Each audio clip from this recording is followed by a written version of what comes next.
Welcome to A1 TV Telugu news. నేను భువన. Details చూద్దాం. రాష్ట్ర ప్రభుత్వం రైతులకు అందించే పట్టాదారు పాస్ పుస్తకాలను కరెన్సీ నోట్లు తయారు చేసే టెక్నాలజీతో రూపొందించామని ఏపీ సీఎం చంద్రబాబు వెల్లడించారు. బాపట్ల జిల్లా సూరేపల్లి గ్రామంలో నిర్వహించిన మీ భూమి మీ హక్కు కార్యక్రమంలో ఆయన పాల్గొన్నారు. ఈ సందర్భంగా రైతులకు పట్టాదారు పాస్ పుస్తకాలను పంపిణీ చేశారు.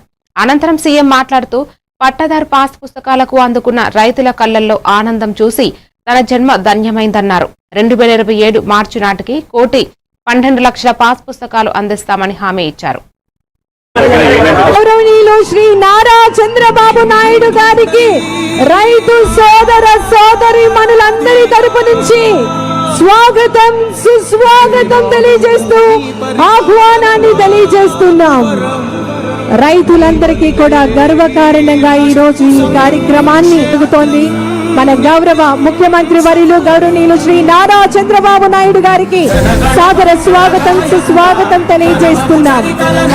గౌరవ మంత్రి సీరియస్నెస్ తెలియాలి, మళ్ళీ సమస్య లేకుండా చేయాలంటే నేను కూడా పూర్తిగా సహకరిస్తా అని చెప్పి ఈరోజు మీకోసం 2027 మార్చి నాటికి ఈ ఫైనాన్షియల్ ఇయర్లో 1,12,00,000 పట్టాదారు పాస్ పుస్తకాలు పగడ్బందీగా మీకు ఇచ్చే బాధ్యత ఈ ప్రభుత్వం తీసుకుంటున్నాం. దీనికి రీసర్వే 2.0 కింద చేపట్టాం.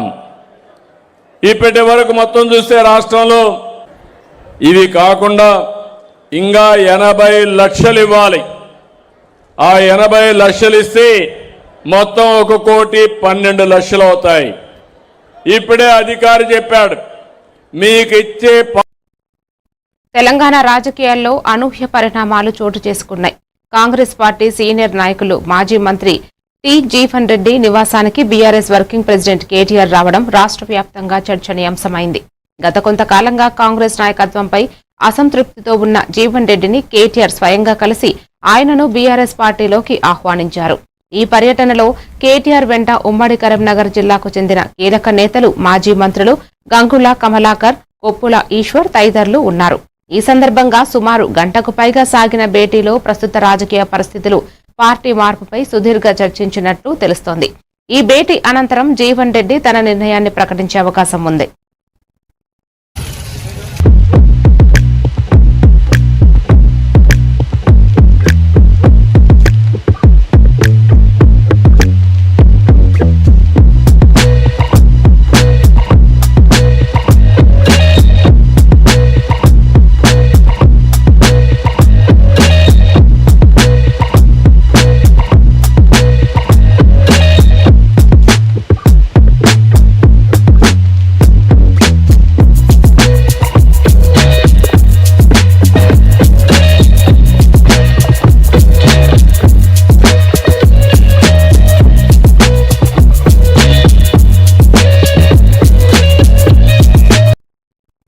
మౌలిక సదుపాయాల కల్పనతో పాటు పేదలకు నాణ్యమైన వైద్యం అందించడమే లక్ష్యమని తెలంగాణ రాష్ట్ర వైద్య ఆరోగ్య శాఖ మంత్రి దామోదర రాజనరసింహ స్పష్టం చేశారు.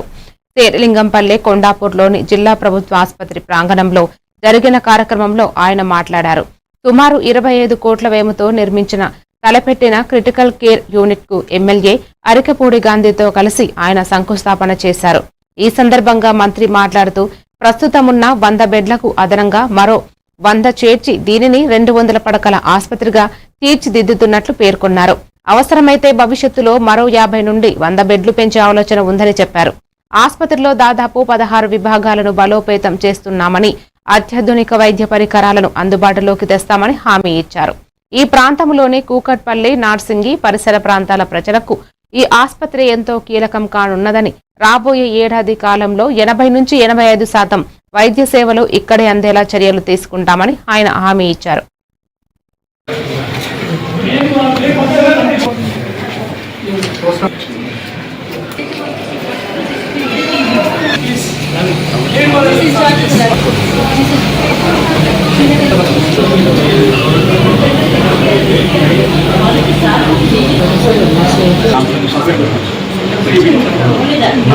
ఫోన్ కింద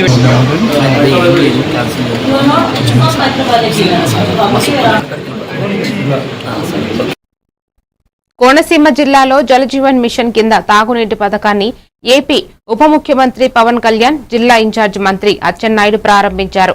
అంతర్వేదిలో 17.33 కోట్ల వ్యయంతో నిర్మించనున్న త్రాగునీటి పథకాన్ని వర్చువల్ విధానం ద్వారా వారిద్దరూ ప్రారంభించారు. అలాగే మల్కీపురం మండలం గుడిమెల్లకంలో 5 కోట్ల ఓఎన్జీఎస్ నిధులతో నిర్వహించిన తలపెట్టిన సురక్షిత త్రాగునీటి ప్రాజెక్టు నిర్మాణానికి వర్చువల్ విధానంలో శంకుస్థాపనలు చేశారు. ఈ కార్యక్రమంలో కలెక్టర్ మహేష్ కుమార్, రాజోలు ఎమ్మెల్యే దేవా వరప్రసాద్, టీడీపీ ఇన్ఛార్జ్ గొల్లపల్లి అమూల్య పాల్గొన్నారు.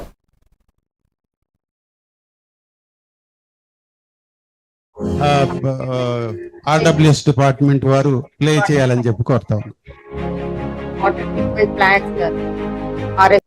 నమస్కారం. గౌరవ శాసనసభ్యులు రాజోల్ నియోజకవర్గం వరప్రసాద్ గారికి, కలెక్టర్ చేకించి, అలాగే కొంచెం దాంట్లో మొత్తం దాన్ని కుదిరితే అక్కడ గడ్డి కూడా కొంచెం పెంచి, మట్టి లేకుండా గడ్డి కూడా పెంచి, అలాగే వాటికి కొంచెం మొక్కల్ని కొంచెం బాగా పెంచండి అటు సైడ్. ఎందుకంటే చూడటానికి బాగాలేదు. ఇంత ఖర్చు పెట్టి చేసే కొంచెం ఆధునిక దాన్ని కొంచెం పచ్చదనాన్ని. ఆంధ్రప్రదేశ్లోనే కాదు దేశంలోనే one of the best beach Suryalanka అని ఏపీ సీఎం చంద్రబాబు నాయుడు కితాబులు ఇచ్చారు. బాపట్ల జిల్లా సూరేపల్లి సభలో ఆయన మాట్లాడుతూ ఇది ఎంతో క్లీన్ బీచ్ కూడా అని ప్రశంసించారు. మున్ముందు గోవా తరహాలో సూర్యలంక బీచ్ పర్యాటకం అభివృద్ధి చెందుతుందన్నారు. సూర్యలంక బీచ్ ను మరింత సుందరంగా మారుస్తామని ఆయన హామీ ఇచ్చారు. ఫలితంగా ఆదాయం పెరుగుతుందని, ఉద్యోగాలు ఎక్కువ వస్తాయని తెలిపారు.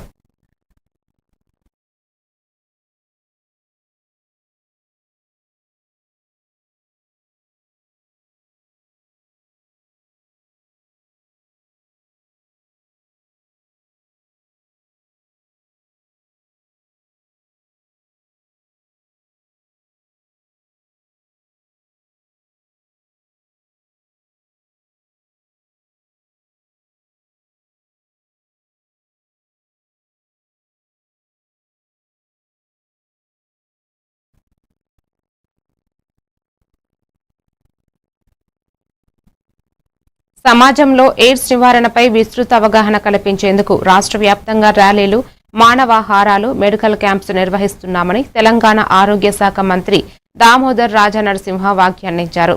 హెచ్ఐవి అనేది మన శరీరంలోని రోగనిరోధక శక్తి అని, బలహీనపరిచే వైరస్ అని తెలిపారు.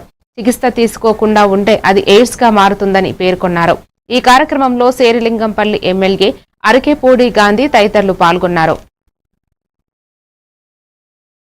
వ్యక్తులను కూడా నా తోటి మనుషులని భావించి వారి పట్ల ఏమాత్రం చిన్నచూపు, హేయభావం లేకుండా మరియు వివక్ష చూపకుండా సానుభూతితో కాకుండా సహానుభూతితో సంపూర్ణంగా అనుభవించగలిగే సామాజిక వాతావరణ కల్పనలో చేస్తానని అంతఃకరణ శుద్ధితో నేను ప్రతిజ్ఞ చేస్తున్నాను. అమరావతి విషయంలో న్యాయం, ధర్మం, చట్టం గెలిచాయని, ఇక అజేయంగా ముందుకు సాగుతుందని ఏపీ సీఎం చంద్రబాబు స్పష్టం చేశారు. ఏపీకి అమరావతిని రాజధానిని చేస్తూ కేంద్రం రాజముద్ర వేసిందని, ఇక దానిని ఎవ్వరూ ఏం చేయలేరన్నారు. కొందరు అమరావతిని కట్టలేమని విమర్శిస్తున్నారని, వారందరికీ చేతల్లో సమాధానం చెప్తామన్నారు. ప్రజా రాజధాని, దేవతల రాజధాని అమరావతిని, హైదరాబాద్ ను తలదన్నేలా అభివృద్ధి చేసి చూపిస్తామన్నారు. అర్థమైందని అడుగుతున్నా. కేంద్రంలో 50 రాజకీయ పార్టీలు, 49 రాజకీయ పార్టీలు సపోర్ట్ చేశాయి. నేను ఎన్డీఏలో ఉన్నాను. ఎన్డీఏలో ఉండే భాగస్వాములు సపోర్ట్ చేస్తే పర్వాలేదనుకుంటాం. ఎన్డీఏలో ఉండే వాళ్లే కాకుండా మిగిలిన అందరూ కూడా సపోర్ట్ చేశారు. ఒకే ఒక పార్టీ, ఒకే ఒక పార్టీ, ఒకే ఒక పార్టీ మా తమ్ముడు సైకో పార్టీ. ఒక నాయకుడిని సైకో అనుకున్నాం కానీ పార్టీని సైకో పార్టీగా తయారు చేశారు. తాడేపల్లిలోని వైసీపీ అధినేత జగన్ నివాసం వద్ద మావిగన్ ఫ్లెక్సీ వెలసింది. మచిలీపట్నం, విజయవాడ, గుంటూరు కారిడార్ను రాజధానిగా అభివృద్ధి చేయాలన్న జగన్ ప్రతిపాదనకు మద్దతుగా ఈ ఫ్లెక్సీని ఏర్పాటు చేశారు. ఈ ఫ్లెక్సీపై ఆసక్తికర నినాదాలను పొందుపరిచారు. ముఖ్యంగా జగన్ 2.0 మావిగన్ 2029 అనే నినాదం ద్వారా వచ్చే ఎన్నికల నాటికి మావిగన్ ప్రతిపాదనను పార్టీ ప్రధాన ఎజెండాగా తీసుకెళ్లబోతున్నట్లు సంకేతాలిచ్చారు. యువతకు ఆదర్శం, సమాజానికి అండ మావిగన్ అంటూ హైలైట్ చేశారు. ఒక పార్టీ, ఒక జెండా, ఒక ఎజెండా అని రాసి ఉండటం ద్వారా రాజధాని విషయంలో వైసీపీ కేడర్ అంతా ఒకే మాటపై ఉందనే సందేశాన్ని పంపారు. రాజధాని అమరావతిపై కూటమి ప్రభుత్వం దృష్టి పెట్టిన తరుణంలో జగన్ నివాసం వద్ద ఈ ఫ్లెక్సీని ఏర్పాటు చేయడం ద్వారా అమరావతికి వైసీపీ పూర్తి వ్యతిరేకం అనే సందేశాన్ని ప్రజల్లోకి బలంగా తీసుకెళ్లే ప్రయత్నం చేస్తున్నారు.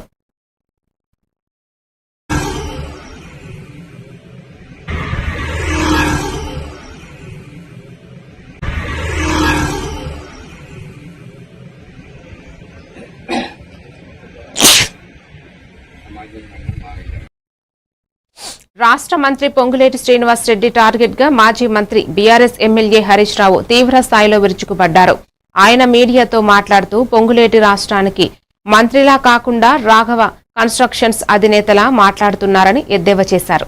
శాసనసభ సాక్షిగా పొంగులేటి తన సహచర మంత్రుల అవినీతిని అంగీకరించారని పేర్కొన్నారు. పొంగులేటి తన పొగరు తగ్గించుకోవాలని, ఆయన అక్రమాలను భవిష్యత్తులో మరిన్ని బయటపెడతామని హెచ్చరించారు. నీ మైనింగ్ మంత్రే లేచి రాఘవకు అనుమతులు లేవు, రాఘవ అనుమతుల కోసం ఢిల్లీకి అప్లై చేసిందని చెప్తే అసలు రాఘవకు మైనే లేదని నువ్వు అసెంబ్లీలో లేచి ఎందుకు చెప్పలేదు? నువ్వు అసెంబ్లీలో ఉన్నావు కదా, నా పక్క సీట్లనే కూర్చున్నావు కదా, మరి ఆ రోజు ఎందుకు లేవలేదు? 12 రోజులకు గుర్తొచ్చిందా నీకు మైన్ లేదని? ఇదంతా బుకాయించే ప్రయత్నం, మసిగూసి మారేడుగా చేసే ప్రయత్నం. ఆ మైన్ నీది కాకపోతే అక్కడ కంటైనర్ మీద రాఘవ కన్స్ట్రక్షన్ అనే పేరు ఎందుకున్నది? ఆ కంటైనర్ మీద కాంగ్రెస్ పార్టీ జెండా ఎందుకు పెట్టిండ్రు? బీఆర్ఎస్ పార్టీ బయటకు తీయంగానే ఆ రాఘవ కన్స్ట్రక్షన్ కు పెయింటింగ్ వేసి కనబడకుండా ఎందుకు చేసిండ్రు? కాంగ్రెస్ పార్టీ జెండా ఎందుకు బీకేసిండ్రో సమాధానం. మాజీ ముఖ్యమంత్రి జగన్ పై మంత్రి అచ్చెన్నాయుడు తీవ్ర స్థాయిలో ధ్వజమెత్తారు. దివంగత నేత వైఎస్ రాజశేఖర్ రెడ్డి మృతి చెందిన సమయంలో జగన్ ప్రవర్తనపై ఆయన పలు అనుమానాలు వ్యక్తం చేస్తూ సంచలన వ్యాఖ్యలు చేశారు. గురువారం మీడియాతో మాట్లాడిన అచ్చెన్నాయుడు జగన్ వైఖరిని తప్పుబడుతూ పలు ప్రశ్నలు సంధించారు. వైఎస్ చనిపోయినప్పుడు జగన్ ఎక్కడున్నారని ప్రశ్నించాడు. ఆందోళన చెందుతున్నాం. ఈవెన్ మా పార్టీ అధ్యక్షులు కూడా చంద్రబాబు నాయుడు గారు ప్రత్యేకమైనటువంటి టెలికాన్ఫరెన్స్ తీసుకొని మీరు కూడా అన్వేషించండి, ఎక్కడైనా సరే సమాచారం దొరుకుతుందా, ఎక్కడైనా ఏమైనా ఇన్సిడెంట్ జరిగిందని చెప్పి చంద్రబాబు నాయుడు గారు కూడా ఆందోళన చెంది ఆయన యొక్క ఆసూకీ గురించి ఏ విధంగా ఆందోళన చెందామో ఇక్కడ చాలామంది పాత్రికేయులు ఉండుంటారు, చాలామందికి ఈ విషయం తెలుసుంటుంది. రాజశేఖర్ రెడ్డి గారు చనిపోయే సమయంలో నువ్వు ఎక్కడున్నావో చెప్పవలసినటువంటి బాధ్యత నీకుంది. చేయటం లేదని చెప్పి ప్రతి ఒక్కరూ అదే ప్రయత్నంలో ఉంటే నువ్వు చేసిన పనేంటి? అప్పటికే నిర్ధారణ కాలేదు, మిస్ అయ్యారా, చనిపోయారా, ఏం జరిగిందో నిర్ధారణ కాలేదు. కూకట్పల్లిలో ప్రభుత్వ డిగ్రీ కళాశాల నూతన భవనం ప్రారంభమైంది. ఈ కార్యక్రమానికి ముఖ్య అతిథులుగా ప్రభుత్వ whip MLC Patnam Mahender Reddy, Kukatpally MLA Madhavaram Krishna Rao, Kukatpally Congress party incharge Bandi Ramesh, జిల్లా కలెక్టర్ హాజరై భవనాన్ని ప్రారంభించారు. జిల్లా అధికారులు, కళాశాల సిబ్బంది కార్యక్రమంలో పాల్గొన్నారు. ఈ సందర్భంగా పట్నం మహేందర్ రెడ్డి మాట్లాడుతూ డిగ్రీ విద్యార్థుల కోసం 8 కోట్ల అంచనా వ్యయంతో ఈ నూతన భవనాన్ని నిర్మించామని తెలిపారు. ప్రభుత్వ కాలేజీలు, పాఠశాలల్లో చదువుతున్న విద్యార్థులు ప్రైవేటు విద్యా సంస్థలతో పోటీగా నిలిచే నాణ్యమైన విద్యను అందిస్తున్నామని పేర్కొన్నారు. కూకట్పల్లి డిగ్రీ కళాశాల రాష్ట్రానికి, జిల్లాకు ఆదర్శంగా నిలుస్తోందని అన్నారు. అదేవిధంగా మేడ్చల్ జిల్లా మైన్స్ ద్వారా కూడా 7,80,00,000 తోటి చక్కగా కట్టేయడం జరిగింది. దీనికి ఎమ్మెల్యే గారు కూడా చాలా సహకరించడం జరిగింది. దీనికి బండి రమేష్ గారు కూడా ల్యాండ్ కావాలని చెప్పేసి ఇప్పుడు ఎమ్మెల్యే గారు చెప్పినారు. దీనికి ల్యాండ్ కూడా అలాట్ చేయించే బాధ్యత తీసుకుంటా ముఖ్యమంత్రి గారు తీసుకుపోయి ఇలా గౌరవ ముఖ్యమంత్రి గారు విద్య పట్ల ఇలా కుక్కడపల్లి డిగ్రీ కాలేజ్ జూనియర్ కాలేజ్తో పాటు ప్రైవేట్ స్కూళ్లతో పోటీగా పెద్ద ఎత్తున విద్యను అందించడం జరిగింది. దీనికి ప్రభుత్వం కూడా మరి కోట్లాది రూపాయలు ఖర్చు పెట్టడం జరిగింది. ముఖ్యంగా ఇక్కడ కుక్కడపల్లిలో ఉన్న డిగ్రీ కాలేజ్ కూడా ఇలా రాష్ట్రానికి ఆదర్శంగా ఉండే విధంగా మరి ఇక్కడ స్థానికంగా ఉన్న ఎమ్మెల్యే గారు కానీ బండి రమేష్ కష్టపడి తీసుకురావడం జరిగింది. మా వంతు కూడా ల్యాండ్ కావాలని చెప్పినారు. తప్పకుండా ల్యాండ్ ఇప్పించి ఇక్కడ మేడ్చల్ జిల్లా కుత్బుల్లాపూర్లో భారీ అగ్ని ప్రమాదం సంభవించింది. కుత్బుల్లాపూర్లో ఓ స్క్రాప్ గోదాంలో అకస్మాత్తుగా మంటలు చెలరేగాయి. గోదాంలో ప్లాస్టిక్, రసాయనాలు వంటివి ఉండటంతో మంటలు వేగంగా ఎగసిపడ్డాయి. గాలి ఉధృతికి మంటలు పక్కనే ఉన్న ఇంటిని చుట్టుముట్టడంతో ఇంట్లోని వారు ప్రాణభయంతో బయటకు పరుగులు తీశారు. సమాచారం అందుకున్న వెంటనే జీడిమెట్ల, కుత్బుల్లాపూర్ ఫైర్ స్టేషన్ల నుంచి 4 అగ్నిమాపక యంత్రాలు ఘటనా స్థలానికి చేరుకున్నాయి. సుమారు 3 గంటల పాటు శ్రమించి మంటలను అదుపులోకి తెచ్చారు. ఈ ప్రమాదంలో ఎలాంటి ప్రాణనష్టం జరగకపోవడంతో అందరూ ఊపిరి పీల్చుకున్నారు. అయితే గోదాంలోని లక్షల రూపాయల విలువైన సామాగ్రి పూర్తిగా కాలి బూడిదైందని సమాచారం. ఇంటిలోని ఫర్నిచర్, ఇతర వస్తువులు పాక్షికంగా దగ్ధమయ్యాయి. విద్యుత్ షార్ట్ సర్క్యూట్ కారణంగా ఈ ప్రమాదం జరిగి ఉండవచ్చునని పోలీసులు భావిస్తున్నారు. పోలీసులు కేసు నమోదు చేసి దర్యాప్తు చేపట్టారు.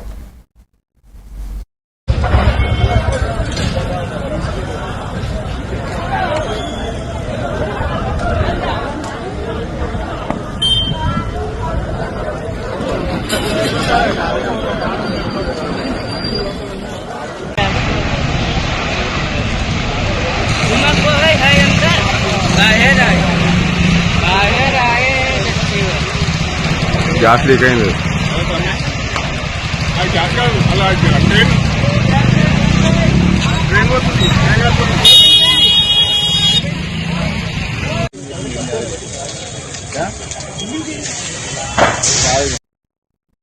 తిరుమలలో శ్రీవారిని హీరోయిన్ నయనతార, విఘ్నేష్ శివన్ దంపతులు దర్శించుకున్నారు. వైకుంఠ క్యూ కాంప్లెక్స్ ద్వారా ఆలయంలోకి ప్రవేశించిన దంపతులు స్వామివారిని దర్శించుకుని మొక్కులు చెల్లించారు.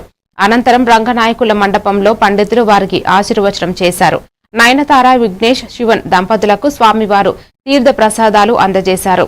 ఆలయం వెలుపల నయనతారతో సెల్ఫీలు దిగేందుకు అభిమానులు పోటీ పడ్డారు.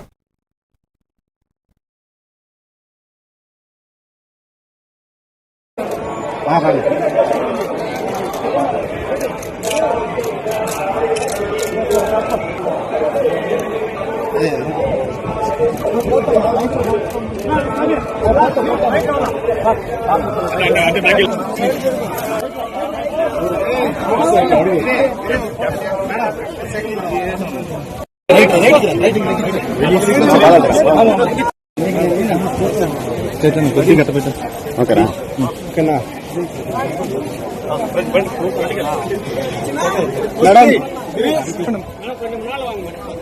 చెప్పండి.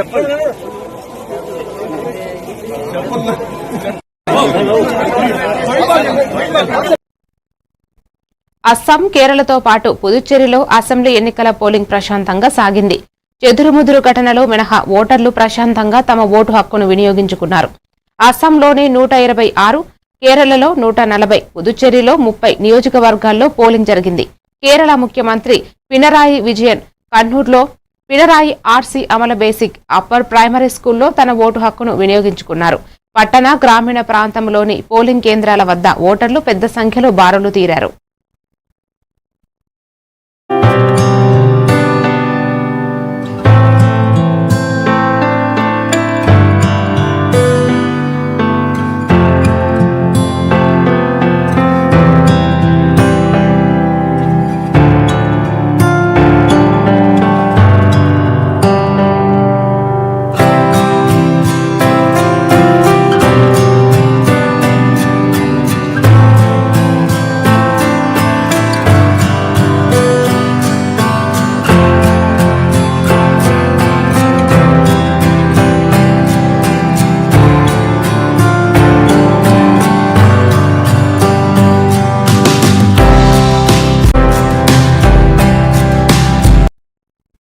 పుదుచ్చేరి అసెంబ్లీ ఎన్నికల పోలింగ్ లో ఈ వినూత్న దృశ్యం అందరి దృష్టికి ఆకర్షించింది.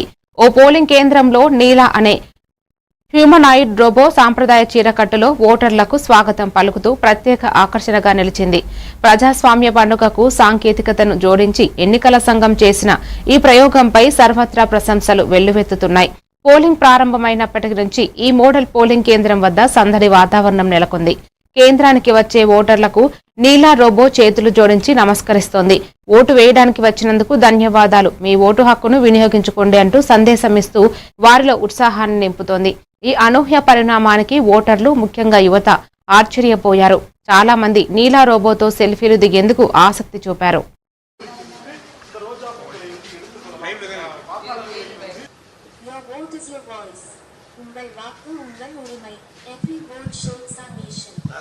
Based robot which it can greet the guests which come here. So basically here the robot is being welcome the guests. Then it is having a audio feedback system which will welcome the guests and the people come here. So we can see to do and where is the election booths are there. It basically tells the details about it.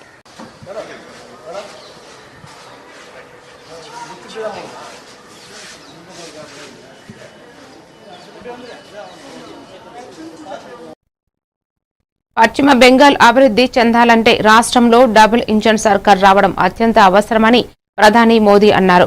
పశ్చిమ బెంగాల్లోని మోదినీపూర్లో జరిగిన బహిరంగ సభలో ఆయన ప్రసంగిస్తూ ముఖ్యమంత్రి, ప్రధానమంత్రి కలిసి పనిచేస్తేనే బెంగాల్ ప్రజలకు అత్యధిక ప్రయోజనం చేకూరుతుందని తెలిపారు. బెంగాల్ అభివృద్ధి ప్రధానిపై ద్వేషం పెంచుకోవడం లేదని, సమన్వయంతో పనిచేయడంలో ఉందని అన్నారు. డబుల్ ఇంజన్ ప్రభుత్వం వస్తేనే మత్స్య సంపద, సీ ఫుడ్ రంగాల్లో బెంగాల్ స్వయం సమృద్ధి సాధిస్తుందని ధీమా వ్యక్తం చేశారు. मछली पालन में अब तक आत्मनिर्भर नहीं है. आज भी बंगाल अपनी जरूरत के लिए मछली दूसरे राज्यों से मंगानी पड़ती है. अपने 15 साल के शासन में भी टीएमसी आपको मछली तक नहीं दे पाई है, वो भी बाहर से लानी पड़ रही है. और ये टीएमसी की दुर्नीति का उदाहरण है. साथियों, पिछले 11 वर्ष में ये याद रखिए आप लोग और लोगों को बताइए, पिछले 11 वर्ष में మరిన్ని డీటెయిల్స్ తో మళ్ళీ కలుద్దాం. Keep watching A1 TV Telugu news.